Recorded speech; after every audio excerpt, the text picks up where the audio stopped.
Hi, we are Group Pacific One, and today we're going to be presenting on interventions to increase daily step counts.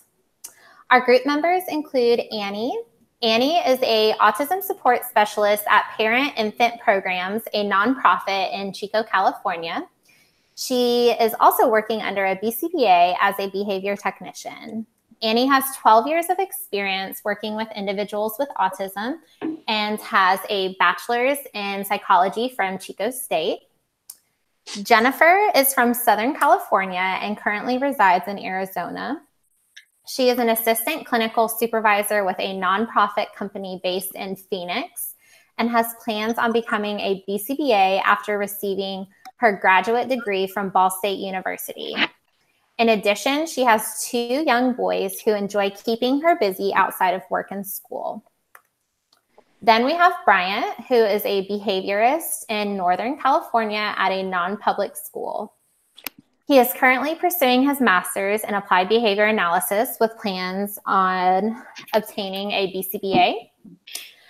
Corbin is a behavior specialist from Virginia, currently living in Northern California. He is currently planning to become a BCBA after receiving his master's degree. He has been working with children for 7 years and in the field of ABA for 5 years. And then we have myself, Maggie, and I am a lead RBT at a grassroots ABA company on the Hawaiian island of Oahu. I plan on pursuing my BCBA credential once I complete my graduate degree at Ball State University. I have my bachelor's in anthropology and have been working in the field of ABA for 2 years. So now we're going to go on to the original study. The study that we replicated is Step It Up, using the good behavior game to increase physical activity with elementary school students at recess. It was written by Leslie Galbraith and Matthew Norman. It was published in the Journal of Applied Behavior Analysis in 2017. The purpose of the original study, the authors noted that the good behavior game is often used to decrease undesired behaviors in elementary classes. However, the purpose of this study was to assess if the good behavior game could be used to increase a desired behavior in elementary age students. The experimenters decided to use the good behavior game with one class to assess whether their hypothesis would be correct. So the participants of the original study, as I noted before, the experimenters used one classroom. This class was a general education 3rd grade class that consisted of 20 students, 11 boys and 9 girls. The participants' ages ranged from 8 to 9 years old, and the setting was the playground at the school where normal recess was held. For the response definition of the original study, the experimenters did not define the behavior in a visual sense, however, used a device to record the behavior.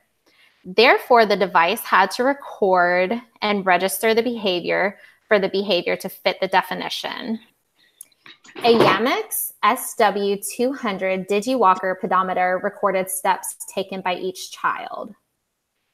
Since the time limit at recess varied, the authors calculated the mean step counts per minute versus the overall step count at recess, since sometimes their recess would be 13 minutes, at times 18 minutes, and even one day they had a 30-minute recess.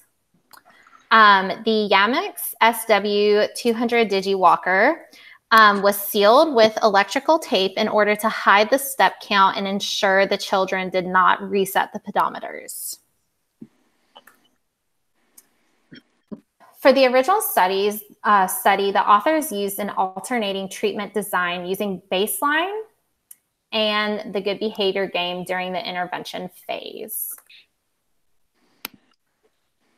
For the baseline of the original study, the experimenters explained what a pedometer is and then divided the class into 2 teams. The participants were not given a programmed consequence for physical activity and played as they normally would during recess.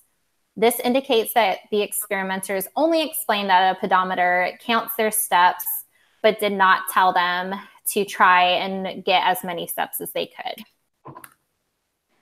For the intervention of the original study, on the first day that the good behavior game was implemented, the experimenter gave each participant a belt with a specific color flag per their respective team and explained the rules of the games.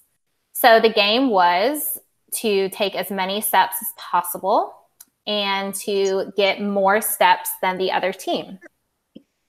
During recess, the experimenter held a motivator that vibrated on a variable time schedule of 3 minutes in which they gave general reminders about the rules. So for instance, they might say, remember, take as many steps as you can. At the end of the recess, the experimenter immediately calculated the average steps of each team and announced the winning team. They then gave out Step It Up badges for the winning team, and the badges were exchanged for lottery tickets in a weekly drawing. So for the results of the original intervention, the results showed that the overall implementation of the good behavior game increased steps for both teams. However, Team 2 consistently averaged more steps than baseline each day that the good behavior game was implemented and won most days. As you can see on the right, we have the graphs from the original study. Baseline data is represented by the open circle data points, while the good behavior game intervention is represented by the solid triangle data points. So the first graph that they have is combined. So as you can see, only one day of the good behavior game appears to drop below baseline for a combined average of the class. Next, we have Team 2, where you can see 2 data points drop below the highest point of baseline. Oops, sorry. And then on the bottom, we have Team 2's graph, which shows that they did not drop below baseline at all. And this is the team that won most days of the good behavior game. Next, we have our supporting literature. The first one that we're going to go over is the preliminary efficacy of prize-based contingency management to increase activity levels in healthy adults. So the purpose of the original article, or of this article, was to find a cost-effective intervention to increase activity levels in adults. The reasoning behind this purpose is the obesity epidemic in the United States. The procedure used was a reversal design. During the intervention, prizes were given for wearing the Fitbit, and during intervention, the participants had to meet varying criteria in order to be entered into drawings for prizes. During baseline, prizes were either verbal praise or a prize worth $5. Once the intervention began, prizes were 50% verbal praise, 42% small prizes worth $5, 5% medium prizes valued at $15, 2% large prizes valued at $50, and 1% jumbo prize valued at $120. So as you can see, this would be cost effective, possibly for a gym to implement, since 50% of the prizes during intervention and baseline were verbal praise, which is free. The results showed that an average of 23% increase in step count from baseline to intervention, and all participants' step counts decreased upon return to baseline. So this study shows us that prize-based contingency management interventions are effective at increasing physical activity. So the supporting document effects of a interdependent group contingency on engagement in physical education uses a group contingency to increase engagement during school PE sessions. The purpose of this study was to find out whether a group contingency increased engagement during elementary school physical education. The procedure was an AB-AB design that used class-wide function-related intervention teams.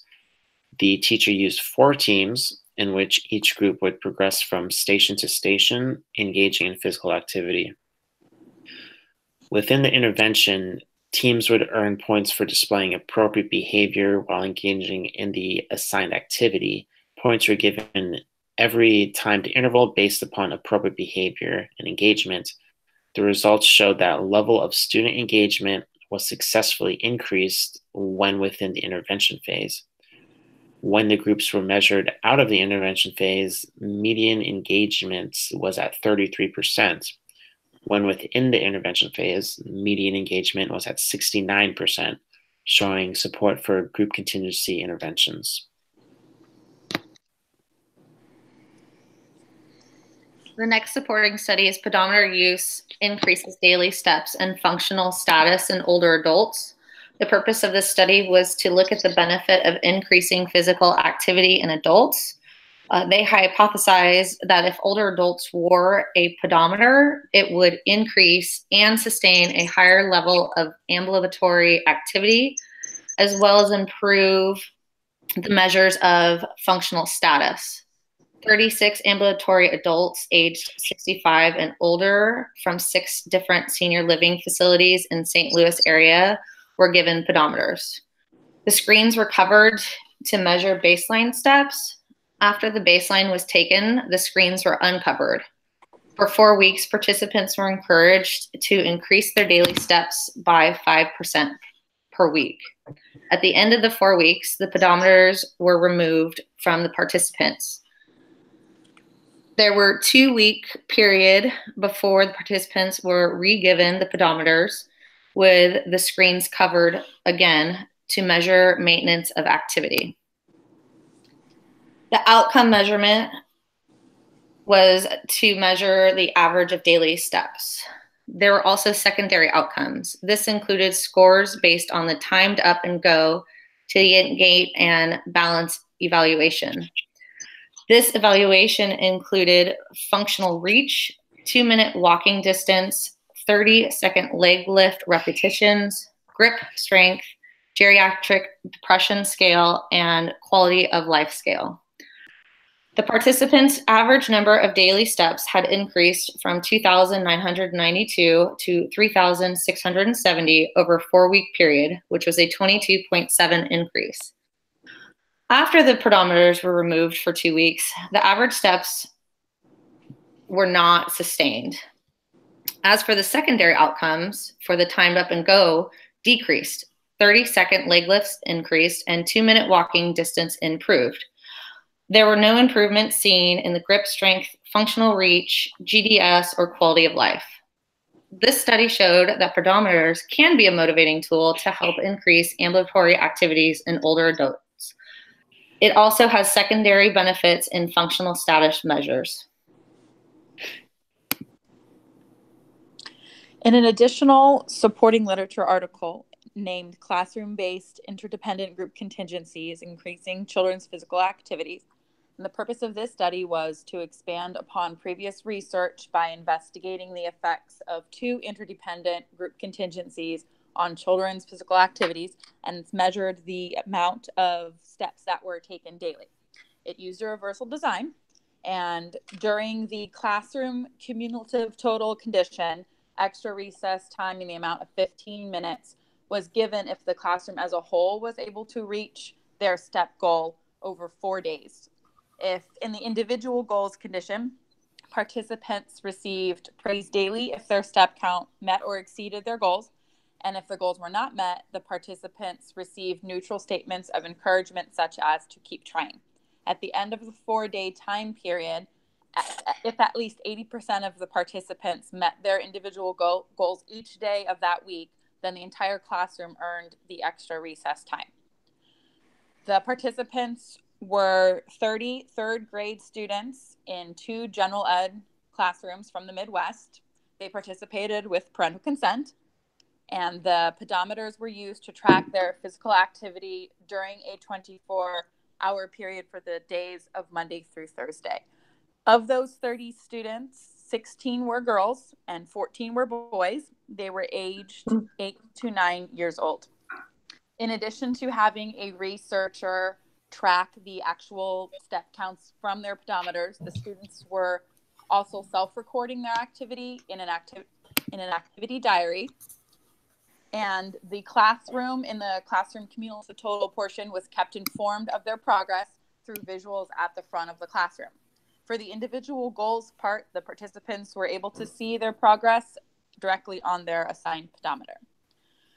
For the results, both of the contingencies did increase the step counts above baseline, and when the intervention was removed, the mean count for all participants decreased below baseline, and it showed that the individual goals condition resulted in more steps taken across both of the classrooms.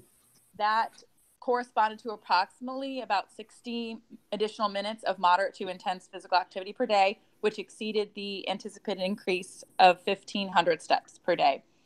In addition to having that extra hour of physical activity, the study also showed that anecdotal data was reported from both school personnel and families, saying that classmates were giving their peers encouragement and extra support to help increase their step counts, in addition to their parents reporting that their kids were asking them to park further away from schools or stores in the community so that they can get those extra walking in to help. All right. Our next supporting piece of literature is effects of an interdependent group contingency on the transition behavior of middle school students with emotional and behavioral disorders. The purpose of this study was to see if an interdependent group contingency can effectively improve the transition behavior of middle school students with emotional behavioral disorders in an alternate school setting. The procedure was an A-B withdrawal design, and the study was completed in 13 weeks, excluding a 2-week winter break. The randomized group contingency was implemented daily during the intervention phases, with exceptions for school days and snow days. The teacher began with providing students with an overview of the procedures prior to the intervention phase, as well as answering any questions about the procedure, and solicited ideas for rewards. At least one reward was identified by each student. Before the class began, the teacher organized the materials for the group contingency, one labeled students containing pieces of paper with numbers on them, and the numbers representing the number of students who needed to be ready for class on time to access the reward. The minimum criterion for reinforcement was set at 50% of students being ready. Although this 50% was not ideal, it would motivate students who were not confident in their peers, potentially. As students entered the room, teachers gave a prompt that class would begin in 2 minutes. And then she scanned the room and counted how many students were ready and told this number to the class. For the next step, the teacher selected the reward criterion from the student's bag and compared it to the number of students ready to start class. If the class met the criterion, the teacher picked the reward bag. Activities were delivered at appropriate times, and teachers reminded students that if they could earn a reward the next day if they did not meet the criterion. Methods included 18 middle school students identified as needing significant mental health and behavioral services and received 3 supports in a more restrictive setting. Students were grouped into 3 classes based on their academic skills, with 1 6th grade class and 2 7th to 8th grade classes. The classes range from 5 to 7 students and transition between 3 physical classrooms and teachers. And the dependent variable in this case was the percentage of students ready to begin on time, defined as sitting at the appropriate desk, eyes directed towards the teacher, quiet and not physically disruptive. The results of this study helped to show that both intervention phases increased students' preparedness for class as defined in this dependent variable to 100% for all 3 classroom environments. In the first intervention phase withdrawal, this was not maintained. However, after second intervention phase withdrawal, the class remained at 100% preparedness.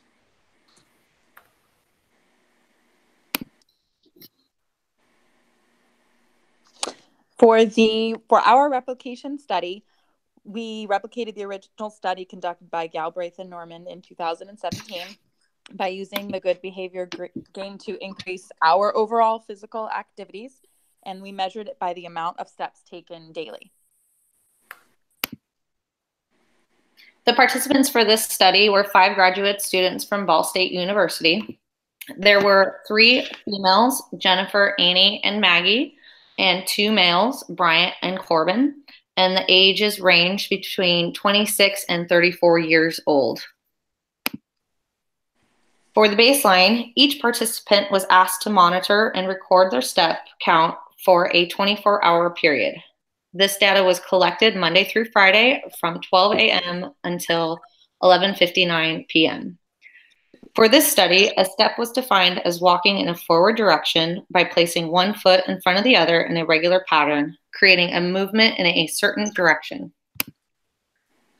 The participant used step counting applications on their phone to record and count their steps. Individuals were allowed to choose where they would like to acquire these steps. That could be either at the gym or at work or even vacation trips to Disneyland. At the end of the step counting week, participants would collect and graph their data using the frequency of steps. For the treatment phase, the participants' names were put into a hat and randomly divided into 2 teams. Team A was CH Corbin and BG Bryant. Team B was BG Maggie, GS Jennifer, and AA Annie. Each of these teams was hypothesized to increase their number of steps during these 5 days of recording, Monday through Friday. Individuals were again allowed to choose where they would like to acquire their steps. During the intervention stage, an interval timer was added to participants' calendars to remind them each day at 2 p.m. to step it up. Again, participants used a step counting application on their phone to keep track of their daily step count. At the end of the week, on Sunday, all participants would share their total steps counted for the week. The participants would calculate their averages. Whichever group had the highest step average at the end of the week would be considered the winner.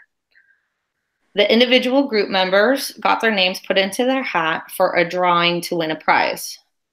At the end of the intervention phase, one name would be drawn to win a $25 gift certificate for Amazon.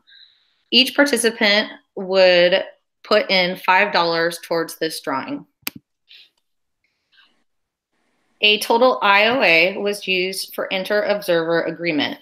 Each participant would independently count their steps for 1 minute each week. The number of steps would be cross-checked with a step counting application. For treatment fidelity, we created a checklist to implement for accuracy. In this checklist, we would make sure that the start times were correct, that there was actually an increase in steps after the interval timer went off, that people were recording their data, and that the participants were also making sure to keep their phones with them during the Monday through Friday period. The checklist was designed to help calculate the percent of steps that were accurately followed.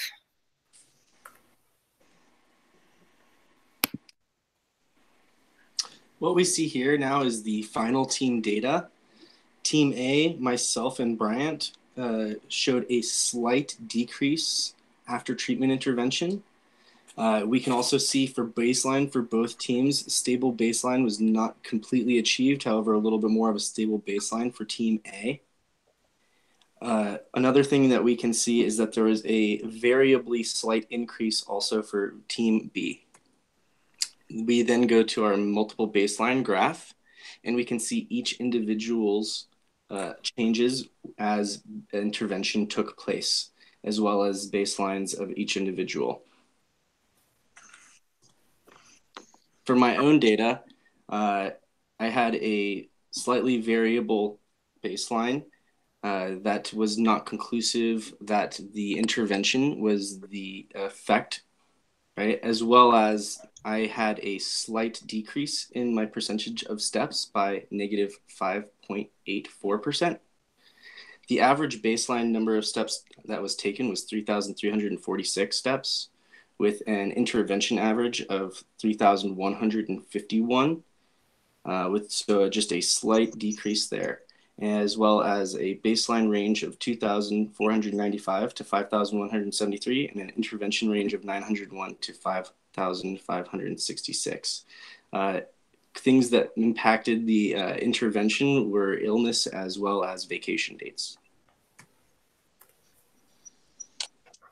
So my data, I had one of the more stable baselines of out of participants, and it was roughly, the average baseline was 1,861.4 steps. After implementing the group contingency of the good behavior game, my average increased to 2,105.76 steps, which was an average percentage increase of 13.13%. Some of the limitations and barriers that I encountered over this study was towards the beginning, I was sick and wasn't able to get out and make as many steps as I had planned. Also, the nature of my job, where I'm in the field a lot with clients, prevents me from getting out there and walking, with being in the car a lot. So that was something that I definitely saw needed to be taken into consideration if this were to be done again.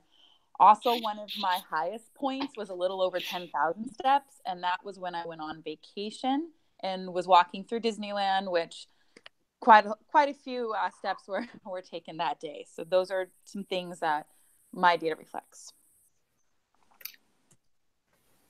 My data was variable through both my baseline and intervention phases. As you can see, my baseline range was between 2,565 steps to 13,414 steps. And for the range for the intervention, I was between 1,401 steps to 12,418 steps. So there was quite a range in both baseline and intervention. My first week of intervention, I was sick and stayed home from work and did not very many activities. So that is really reflective in my overall average. At the end of the intervention phase, my intervention percentage of step increased by 4.5%. All right, and then looking at my data, I did not receive a stable baseline prior to implementing the intervention. However, since I was already using a step count app, I was able to go back and look at previous weeks to see that the Thursday and Friday, I typically average higher step counts than the rest of the week. So in the future, if I was going to replicate this again, I would take baseline data for possibly 10 to 15 days versus just the 5 days to show a more stable baseline. My baseline average step count was 4,214.8 steps per day, while my intervention average was 5,860.6 steps per day. I had an average percentage of steps increased 38%. I also had some variations in my data due to illness. 1 week I was sick. And then at the end of 1 week, my dog actually hurt his leg and I would take him for walks. That's where I would accumulate most of my steps. So you can see that there was a decrease there as well. So as you can see here, the data shows an average baseline of 8,483 steps, an average intervention of 8,362 steps, and a range of 5,943 to 15,207 steps. In general, the steps stayed fairly consistent with a spike at session 11 due to being in New York, where a lot of walking occurred. So that would be the cause of that spike there. There's actually a decrease in steps from baseline to intervention overall, with an average percentage step increase of negative 1.42%. So that shows that this experiment was ineffective for me personally. Yeah, so in conclusion, next slide. Participant CH had a baseline average of 3,346 steps and an intervention average of 3,151 steps. Participant BG had a baseline average of 8,483 steps and an intervention average of 8,362 steps. Participant JS had a baseline average of 1,861 steps and an intervention average of 2,105 steps. Participant AA had a baseline average of 6,743 steps and an intervention average of 7,049 steps. Participant MG had a baseline average of 4,214 steps and an intervention average of 5,899 steps. So Team A, which was CH and BG, had a baseline average of 5,914 steps and an intervention average of 5,756 steps. Team B had, which was JS, AA, and MG, had a baseline average of 4,272 steps and an intervention average of 5,017 steps. So Team A had a decrease of 158 steps from baseline to intervention, and Team B had an increase of 745 steps from baseline to intervention. Each participant rated the effectiveness of the experiment with a 1 to 5 scale, with 1 being the least effective and 5 being the most effective, with an average score established at 3.4.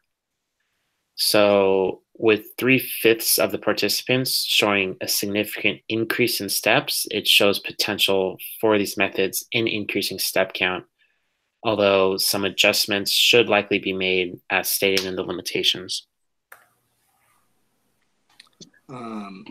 Some of these limitations would include that the study that we replicated reinforced how many steps were taken each day, not specifically for increasing the amount of steps taken. Future research might examine the effects of reinforcing physical activity in multiple methods and seeing which pattern is more effective. A second limitation of the study we saw was not including all days of the week for data recording, leaving many who had had higher step counts on the weekends without data to supporting their increases. An additional limitation was individuals becoming ill, going on vacation, as well as natural disaster in our immediate areas in Northern California. Another significant limitation that was seen during the study was the lack of a stable baseline for most individuals before beginning intervention of treatment. This lack of a stable baseline does not help to demonstrate that the independent variable created these changes in the amount of steps taken, and future research should account for this. A final limitation seen is that the intervention was designed for classroom implementation, and our group had limited contact between group members with many members out of state. This was considered to be a significant limitation due to the motivating factors of the interdependence. With limited contact and group interdependence, this may have affected the intervention success rates. And then next we have listed our references. These are the various journal articles that we use. And then we also have image references for the pictures that were used throughout this project. And that concludes our presentation. Thank you, and we hope that you enjoyed it.